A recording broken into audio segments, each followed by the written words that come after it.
விடுகதை என்றாலே எல்லோருக்குமே பிடித்தமான ஒன்று அல்லவா?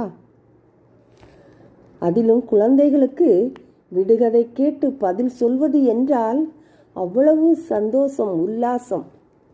சில விடுகதைகளும் பதிலும் நாம் பார்ப்போமே. கூட்டுக்குள்ளே குடியிருக்கும் குருவி அல்ல, பாய்ந்து செல்லும் புலி அல்ல, எதிரியை வீழ்த்தும் வீரனும் அல்ல, அது என்ன? அம்பு. பொட்டு போல இலை இருக்கும், குச்சி போல காய் காய்க்கும், அது என்ன? முருங்கை. அள்ளவும் முடியாது, கிள்ளவும் முடியாது, அது என்ன? காற்று. எண்ணும் முள்ளும் இல்லாத கடிகாரம், எவராலும் பார்க்க இயலாத கடிகாரம், அது என்ன? இதயம். சட்டையை கழற்றினால் சத்துணவு கிடைக்கும், அது என்ன? வாழைப்பழம். மழையில் நனையும், காய்ச்சல் வராது, வெயிலில் காயும், சோர்வாகாது, அது என்ன? குடை.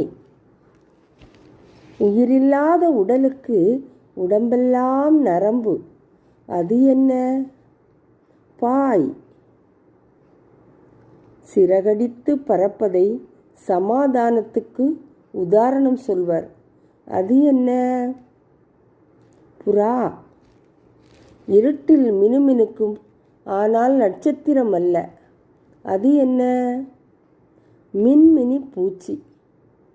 ஒற்றை காலில் தவம் இருக்கும், ஒரே பிடியில் மீன் பிடிக்கும், அது என்ன? கொக்கு.